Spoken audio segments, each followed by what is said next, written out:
I never imagined that $2 pulled from my wallet could turn my life into a roller coaster of greed, betrayal, and sweet justice. It all started at a dusty county tax sale in Pine Valley, a Regina sleepy corner of the Pacific Northwest where folks mostly minded their own business, chopping firewood and grilling burgers on weekends. The house was a relic from the 1930s, sagging like an old barn after a storm, with boarded-up windows and a porch that looked ready to collapse. I bid on it as a gag, figuring it'd make a good campfire story. No one else wanted it, so for $2 crumpled dollars, it was mine. I signed the deed and forgot about it, letting nature reclaim the place while I went back to my day job fixing trucks in town. That changed when the wildfire hit. It started with a spark from a power line during a dry spell, roaring through the hills like a freight train. Flames devoured luxury cabins with granite kitchens and infinity pools, turning million-dollar retreats into smoldering ruins.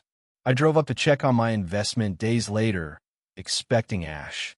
But there it stood, me rickety wooden shack, singed but solid, the only survivor in a scorched landscape now zoned for upscale redevelopment. Suddenly, real estate agents were knocking with offers. First $2 million, then $5 million. Zillow pegged it at $10 million. I felt like I'd won the lottery without buying a ticket. That's when the trouble slithered in.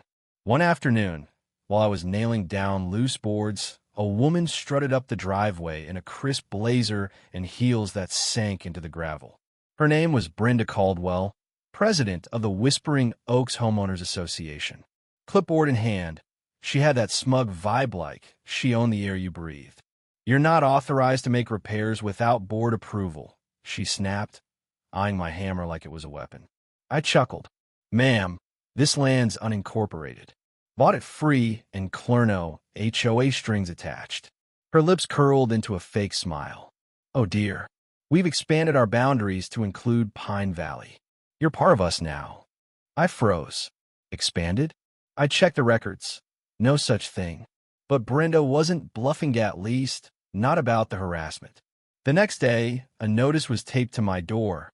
Unauthorized modifications fine. $3,000. Then came more. Non-compliant siding color.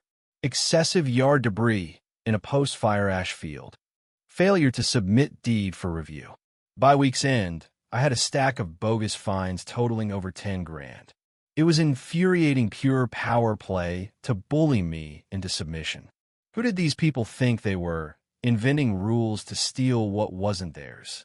I could feel my blood boiling. This wasn't about neighborhood standards. It was extortion. Determined not to cave, I installed security cams around the property, cheap ones from the hardware store, meant for spotting deer or thieves. It paid off big. At 3 a.m. one night, my phone pinged. Motion detected. Footage showed Brenda and 2 goons in khakis, flashing lights into my windows and fiddling with the shed lock. Trespassing on tape strike 1. I headed to the county clerk's office, armed with coffee and questions. After hours of poring over maps, the clerk pointed out discrepancies. Their annexation filing was late by weeks, and signatures were backdated. "This reeks of fraud," he muttered. Strike 2. My cousin Lisa, a zoning inspector from the next county over, jumped in when I called. "This is felony-level nonsense," she said, reviewing the files. Pine Valley's under a heritage preservation overlay from the 80s Suntouchable by private groups like this. We confronted Brenda during her next inspection, her fancy SUV crunching gravel. With Lisa flashing her badge, we laid out the evidence. Brenda's face twisted, but she doubled down. "You'll regret this. Our charter gives us authority." Her lawyer, Ethan Moore, chimed in with legalese about implied consent. I shot back, "Consent? You forged docs and snuck around at night, that's crime, not community." The fines escalated $5,000 here, $8,000 there, plus a certified letter claiming my title was invalid. It was maddening, designed to drain my wallet and spirit. But Lisa filed reports with the sheriff, attaching the videos and maps.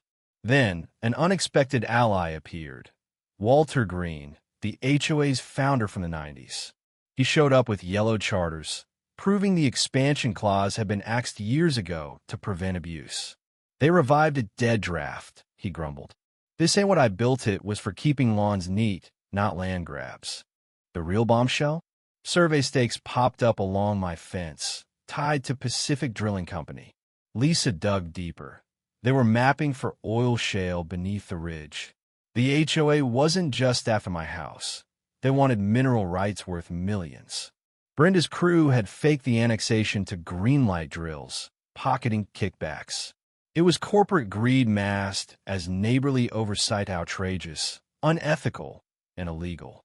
My stomach churned. How many folks had they squeezed before? We took it public at the town hall meeting. The room was packed, angry residents, flashing cameras. Lisa projected the forged maps and midnight footage.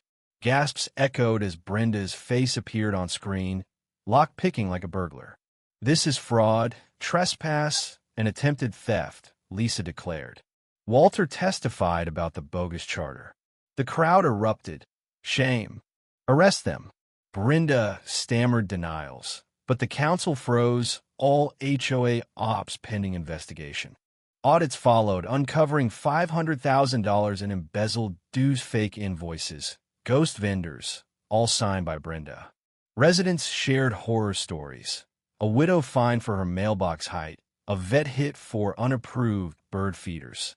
The DA, Maria Lopez, pressed charges: forgery, racketeering, conspiracy. Feds got involved over the drilling scheme, raiding Pacific Drilling's offices. Arrests came swiftly, Brenda in cuffs outside her McMansion, Ethan scrambling for deals. At trial, I testified I bought a shack for $2. Fire made it gold, and greed tried to snatch it. But truth won. The judge slammed down. Brenda got 15 years, full restitution. HOA dissolved forever. New laws required voter approval for any expansions. Pine Valley breathed free, no more clipboard tyrants. Back home, I fixed up the place. New roof, fresh paint, a sign reading private property, no HOA allowed. The ridge bloomed again, a testament to standing firm. What do you think? Share in the comments. Was the HOA's power grab justified for community standards or pure bullying? Take a stand, express your views on these overreaching associations. I'd love to hear your stories.